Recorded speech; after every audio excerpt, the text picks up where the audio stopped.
지금 제 손에 카드 2장이 있다고 상상해 보세요. 색도 비슷하고 모양도 비슷해요. 그런데 이상하게도 사람들은 마지막에 본 카드를 더 좋아한다고 말하죠. 오늘은 이 작은 이상함 속에 숨어있는 선택의 진짜 습관을 파헤쳐 봅니다. 제가 상담할 때 종종 하는 간단한 실험이 있어요. A카드를 먼저 보여주고 잠깐 멈춘 뒤 B카드를 보여주면 대부분 이렇게 말합니다. 왠지 B가 더 나아요. 둘이 똑같다는 걸 알려줘도 의견은 잘 바뀌지 않아요. 이때 참가자들은 놀라면서도 약간 부끄러워하죠. 하지만 이건 결코 잘못된 반응이 아니에요. 오히려 인간의 뇌가 아주 자연스럽게 작동한 결과입니다. 언젠가 시장에서 과일을 사려고 둘러보던 날이었어요. 사과가 담긴 바구니가 2개 있었죠. 먼저 본 바구니는 평범한 빨간 사과.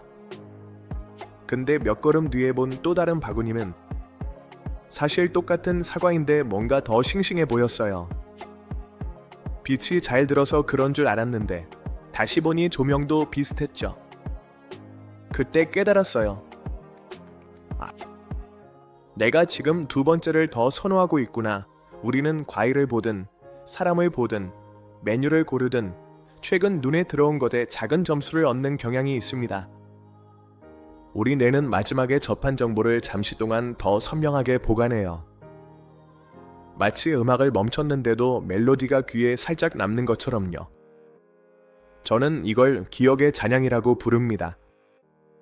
정보가 머릿속에서 완전히 가라앉기 전에 새로운 선택지가 들어오면 방금 들어온 정보가 더 깨끗하고 최신 느낌을 주죠. 호수에 돌을 던지면 물결이 퍼지잖아요. 첫 번째 정보는 첫 번째 돌, 2번째 정보는 바로 뒤에 떨어진 돌, 그러면 2번째 돌이 만든 물결이 더 또렷하게 보입니다. 우리의 취향과 선택은 이런 식으로 영향을 받아요. 쇼핑. 마지막에 본 옷이 갑자기 더 예뻐 보임. 카페 메뉴판. 드디어 보자마자 고른 메뉴가 선택됨. 소개팅. 마지막에 본 사진이 더 자연스럽게 기억됨. 온라인 쇼핑.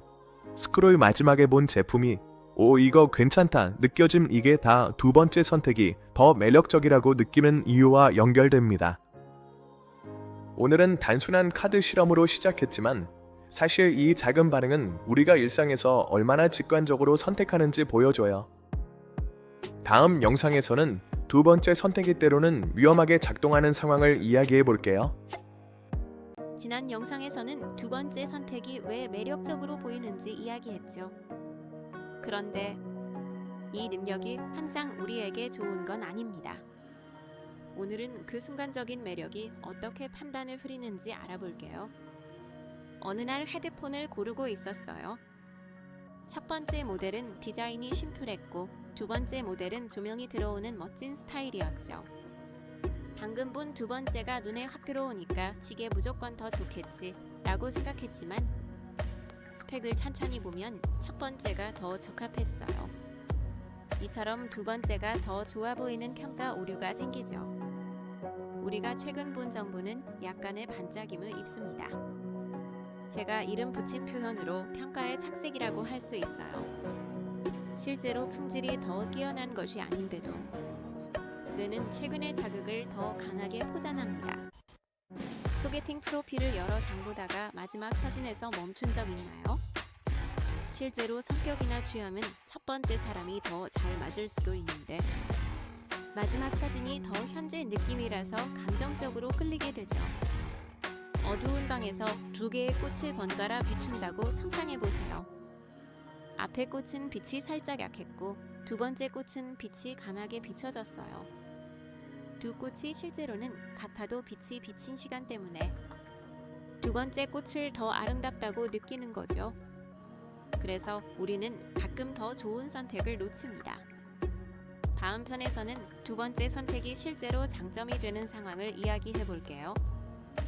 이번엔 반대로 2번째 선택이 오히려 득이 되는 순간을 이야기해 볼게요. 면접관들은 하루 종일 사람을 만납니다. 첫 번째 지원자는 약간 긴장된 상태로 봤을 가능성이 크죠.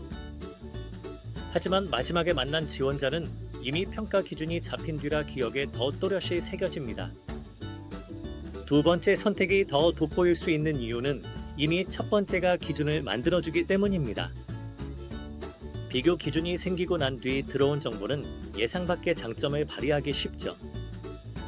영상을 만들 때도 첫 번째 시야는 이런 느낌으로 가보자 정도지만 두 번째 시야는 거기서 더 다듬어진 방향이 나오죠. 그래서 많은 창작자들이 아이디어를 두 번 내는 이유입니다. 첫 번째 연필은 대략적인 윤곽을 만들고 두 번째 연필은 더욱 뾰족해지고 선명해진 상태예요. 두 번째가 좋아 보이는 게 당연하죠. 즉, 두 번째 선택은 우리의 뇌가 더 명확한 기준을 가진 상태에서 평가한 결과라 더 정교한 판단이 될 수 있습니다. 다음 영상에서는 두 번째 선택 심리로 사람을 설득하는 방법을 알려드릴게요. 이번에는 두 번째 선택이 어떻게 설득 기술로 쓰이는지 이야기해봅니다. 레스토랑은 대표 메뉴를 두 번째 줄에 넣는 경우가 많아요. 처음엔 전체 분위기를 보게 하고 두 번째에서 바로 선택을 유도하는 방식이죠. 쇼핑몰은 추천 상품을 첫 번째가 아닌 두 번째 칸에 둡니다. 첫 번째는 주목을 받고 두 번째는 선택을 받기 때문이죠. 첫 번째 선택지는 사람의 긴장을 낮춰주는 역할, 두 번째는 정보가 뇌에 들어올 준비가 된 상태라서 훨씬 효과가 좋아요. 말하고 싶은 핵심 메시지를 두 번째로 말해보세요. 상대는 첫 문장으로 분위기를 파악하고 두 번째 문장에서 감정이 더 크게 반응합니다. 다음 영상에서는 이 시리즈의 마지막으로 두 번째 선택 심리를 스스로 통제하는 방법을 알려드릴게요. 마지막 영상입니다. 이번엔 두 번째 선택 심리에 휘둘리지 않고 스스로 선택을 주도하는 방법을 알려드릴게요. 비슷한 두 제품을 선택할 때 두 번째만 계속 좋아 보인다면 순서를 바꿔보세요. 생각보다 취향이 바뀌는 걸 느낄 수 있어요. 두 번째 선택이 너무 매력적으로 느껴진다면 10초라도 좋으니 숨을 한번 고르세요. 잔향이 사라지면서 진짜 선호가 드러나요. 카드 두 장을 비교하듯 선택지를 글로 적어보면 뇌의 최근 정렬 효과가 줄어듭니다. 모두 같은 방법으로 통제할 수 있습니다. 두 번째 선택은 종종 예쁜 조명을 받는 것뿐이에요. 잠깐 조명을 꺼주면 진짜 색이 보입니다. 우리는 늘 선택 속에서 살아가지만 그 선택을 움직이는 흐름은 우리가 생각하는 것보다 단순합니다. 이 시리즈가 여러분의 판단을 조금 더 자유롭게 만들었길 바라요. 영상이 마음에 드셨다면 좋아요와 구독 잊지 마세요. 여기까지 함께 해주셔서 정말 감사합니다.